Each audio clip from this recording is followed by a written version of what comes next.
film video reviews with your phone and you upload them to Amazon. If somebody watches that video, buys the product, you get a commission. Okay. You have like a lot of insight into the earning potential of this, right? What's worst case, base case, and then like outlier best case scenario for earnings per month? If you get approved and you start making videos, it's very difficult to not make money. As long as you're approved and you start making videos, you will make money. Okay. And I would say for a beginner coming in, you will easily make hundreds of dollars. Okay. Very, very like conservative. A month? A month. Okay. And this is just kind of on a repeat. Where it jumps up to more of, I would say, the average of the people that come in. Mm-hmm. I would say 1 to 3K is very, very reasonable. Per month? Per month. And that's profit? That's profit. Like net commission. That's straight to your bank account. There's no overhead. You're not buying inventory. You don't have fees. Mm-hmm. So my background, I sell products on Amazon. And I mean, there's fees on fees. Yeah, they kill you. And then there's shipping, and then there's this, and then there's ads, and then there's tariffs, and it just stacks up. Where this, as soon as you make a commission, straight to your bank account. So yeah, 1 to 3K. I would say where people start kind of ramping up is like 5 to 10,000 is like, hey, you know what you're doing. Mm-hmm. That's people that get good at it. Yeah, and not even that good. They just have been consistent for long enough, and they understand, okay, this is like how it works. Yeah. And then there's people like me where I'm making over $10,000 per month doing these video reviews. Yeah. I do have a little bit of experience when it comes to content, but I work no more than 4 to 5 hours per week doing these videos. On these video reviews. And you say experience making content, like you're not like a videography major. No. Like you post videos to Instagram. Exactly, like that's it, yeah. Millions of other people, which is, that's not nothing, right? But you're not like professionally trained. No. Yeah. I mean, if you saw the setup, I don't know how to set up a microphone or a soundboard, doing the proper lighting. I can pull out my phone and I can talk to the camera, and that's about the extent of my experience. Yeah. If I were to like summarize like best practices for a video, it's like talk like you're excitedly telling a story to your best friend, right? Like it doesn't have to be that high energy, but just like talk like you're just talking with your friend. And for sure, how I like to do it is if you can keep the customer watching longer, that's kind of ideal. So there's what's called hook stacking. Okay. So like you don't need to go crazy like on TikTok or Instagram where you're trying to grab their attention in the first 3 seconds. But wait until the end and then it's just like, dude, come on. But you can throw in that element. Yeah. Not obviously to that extent, but it's like, okay, today we're going to be talking about this product. At the end, I'm going to show you how to set it up. Mm-hmm. But before, let's just show you the cool features. So they are kind of thinking, oh, at the end, I'm going to get a demo. I'm going to get a how to set it up because maybe that person wants to see that. Mm-hmm.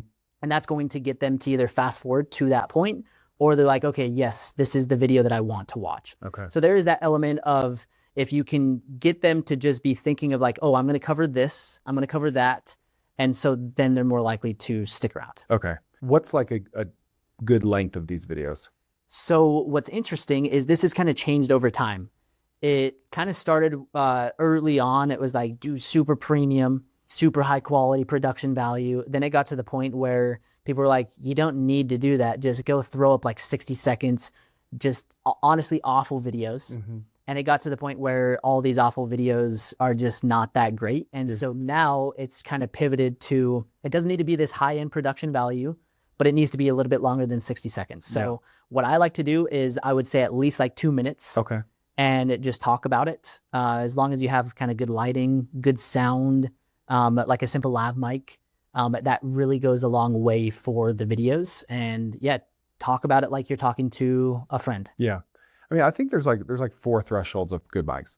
You got like your iPhone mic, right? Which is like better than nothing. Yep. That shouldn't prevent, like if you haven't posted a video yet because you're waiting on your mic, like you're waiting too long. And I started with just my iPhone. Yes. And there's still plenty of videos that I do just with my iPhone. Yeah. Especially if you're in a good space where the sound is not like there's not a lot of background noise. Dude, the mic is plenty. Well, my most viral like Instagram videos are when I'm out with my family, I see something and I don't have my mic and I take a video anyway and they'll get 10 million views.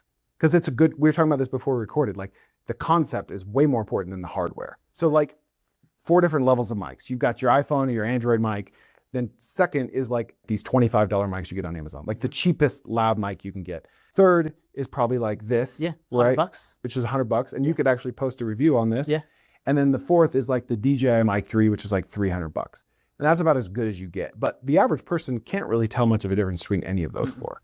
Okay, so 2 minutes plus is like best practice, but there are a lot of successful videos that are 30 to 60 seconds, I imagine. Very short. Okay. Is there like a type of person that this seems to work best for? So what's really cool is I've done TikTok affiliates. Okay. It's a similar business model, but it requires a lot more skill. It requires being better on camera, and it just is a little bit harder for the average person. So when I'm comparing these two models, they're very similar. You make videos talking about a product, you upload it to the platform, and then if someone watches it, you get a commission. So that's kind of the overall nutshell. If you compare the two, I always tell people, I'm like, I could take 100 people off the street and get them making their first dollar with the Amazon Influence program. Literally, I don't care their background. Yeah. TikTok affiliates, I can't say that same thing. Just because the videos are so simple, they're so straightforward. As long as you can literally, again, you can create a script and do a voiceover. As long as you can read and talk.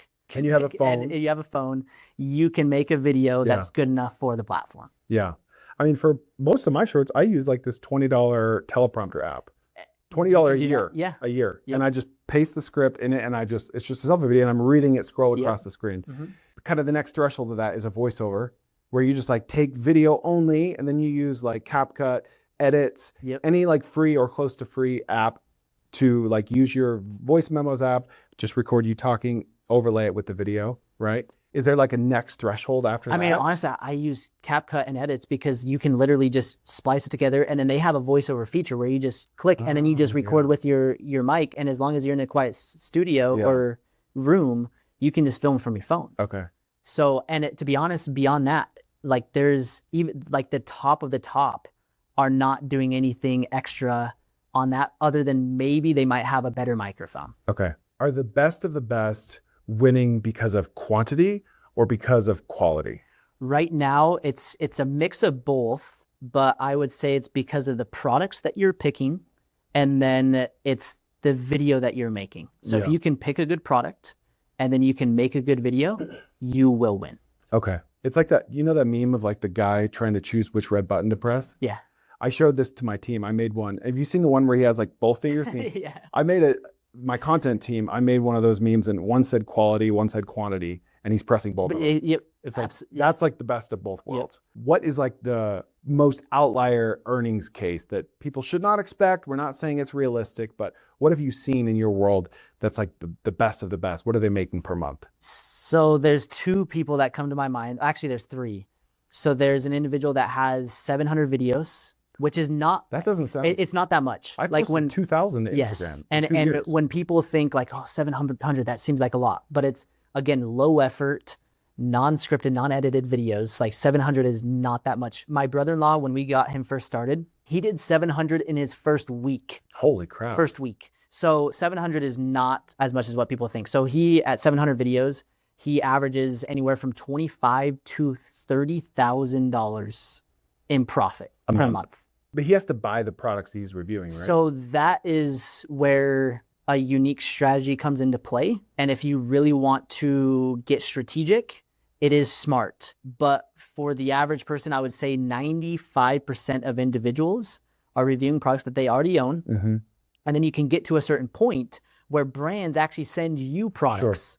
And so they know you're good. Exactly. Yeah. And so there's ways to basically find the brand, find the product, and then you can automate outreach. And then the brands will just send you products showing up on your porch. And we've proven, I mean, we've done this so much to where we actually did 2 free garage sales. So we got so many products sent to us that we're like, I don't know what to do. It's honestly mind-blowing with how much stuff that we got. Yeah. But we're like, this is insane. Like you send these messages, and what's funny is there's not even any back and forth. You send the message of like, hey, I'm an Amazon influencer. It's an asymmetric bet to them. Here's my address. You literally send the address in the first message, and products just start showing up. Their cost on that product, like they might be selling it for $20 to $50. Their cost is like $3 to $10, and it's an asymmetric bet. Yep. Okay, so you got all this stuff to show up. Did you take videos on all of it? Yeah. And then you gave it away for free at a Yep. garage sale? Yep. You could also use that garage sale as like a lead gen. Well, so for us, we didn't need to resell it. But I would say the average user, they're taking that and they're making commissions from Amazon, but then they also have the resale value of the products that they're getting for free.